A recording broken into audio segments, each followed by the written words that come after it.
明天的话，手搓这个特斯拉啊，现在来试一个异响，听不到？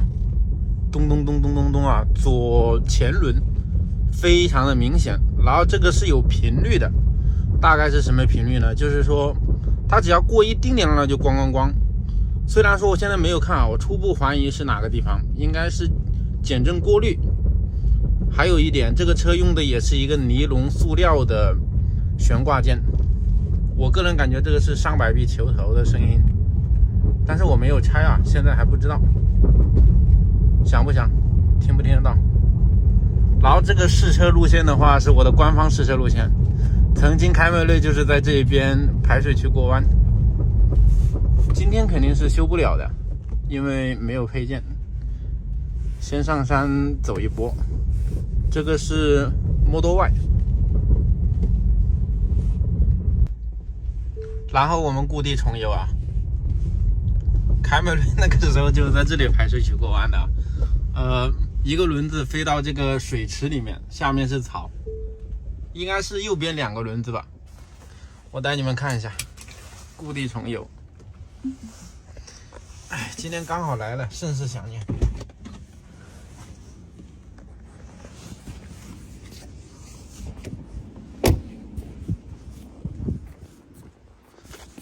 已经是没有任何痕迹了。哦，好像不对啊，这里铺了石板。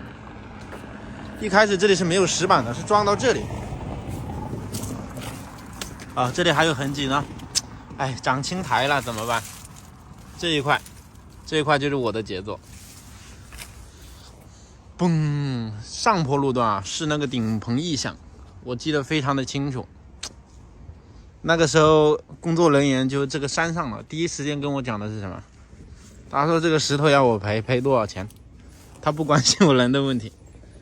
好了，就这个地方啊，我的试车路线。现在是秋季，非常的漂亮。然后我初步判断应该是这个玩意响，这个玩意呢，这是一个叉臂球节，但是现在看不到啊。开到修理厂吧，明天我举起来给大家再分享一下。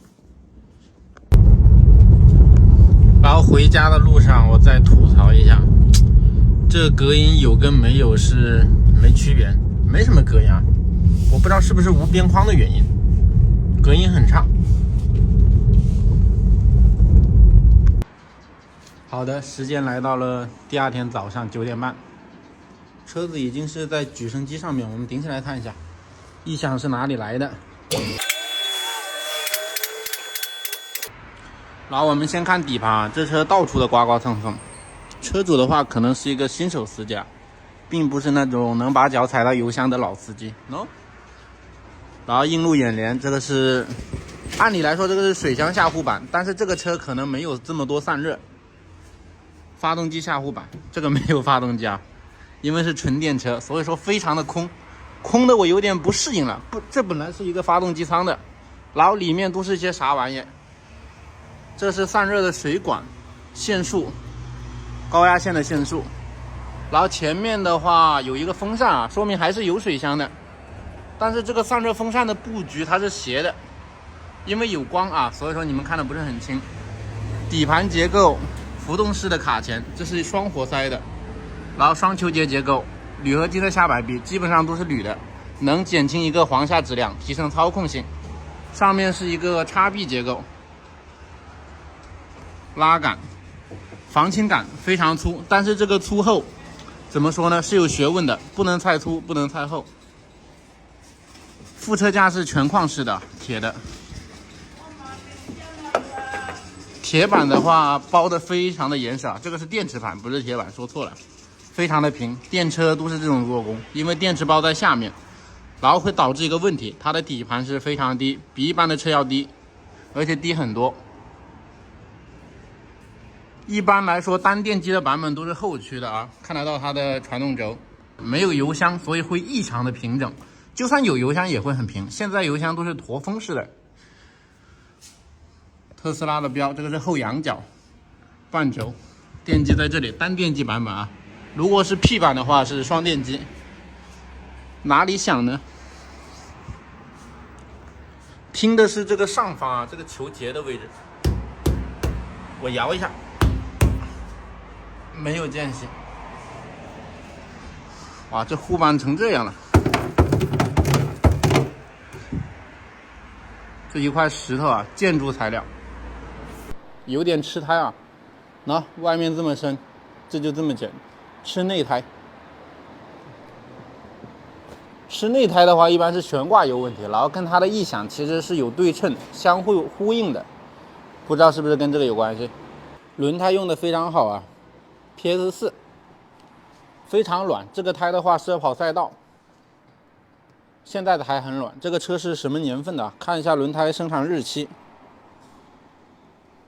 ，21年第21周啊，就等于是22年的准新胎。21周的话，刚好是1年。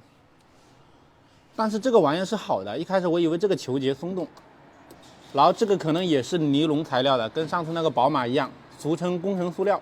这摆臂2200一个，这里没有松动啊，这个是没问题。目前只发现下面有一块碎石，难道是那个碎石的问题吗？我们再去路试一下，没问题的话就可以交车，可能是个乌龙。事实证明啊，这个响声还是存在的，而且响得非常的明显。然后听到没有？咣咣咣。那样弄是没办法了，我估计还是要拆下来，拆下来再摇一下。这底盘其实还很好的啊，为了避嫌，我们把这个平衡杆的小吊杆拆掉，再去跑一下。这个响声有点像这个平衡块松脱的声音。这边也有。先用排除法。本以为非常的简单，没想到是个疑难杂症。左边所有的悬挂都拆下来了，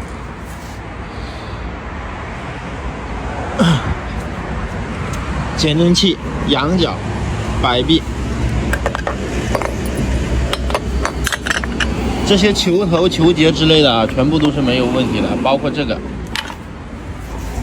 然后还有下面这个，全部都是紧的。这个直臂也是一样。哎，找不出头绪，但是的话还是发现一点端倪是什么？这轮胎不是吃胎吗？它吃的是一个内侧啊，为什么会吃胎？车这么新，公里数这么少，肯定是发生过事故的。仔细看，经过一个拆解，你看这些螺栓动过的，这些螺栓不是维修的，一般情况下是不需要拆解的。说明这个前部是受到过一个撞击，这个都换过了，螺丝动过，这边也动过啊。你看这些锁块，然后这些螺栓都是有拧动痕迹的，包括这个都有拆卸痕迹。然后你们看这些线束，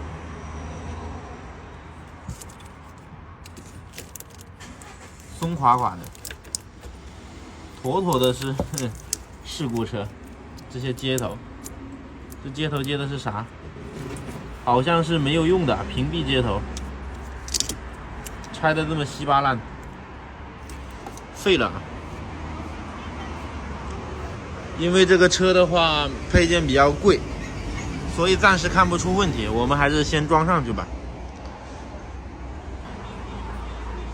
所以凭借一个猜测，我怀疑是什么问题呢？应该是这个减震器变形了。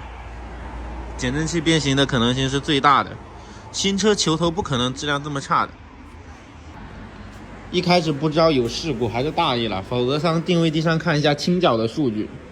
倾角一般都是竖着的受力面积才会影响倾角，比如说减震不可调的，然后还有一个仰角。其他的不会影响一个倾角啊，最多的是一个前束。你像左右摇摆的，对不对？那个会影响一个前束，拉杆、弯臂。先这样吧，最讨厌修的就是这种疑难杂症。这车告一段落，把它装起来。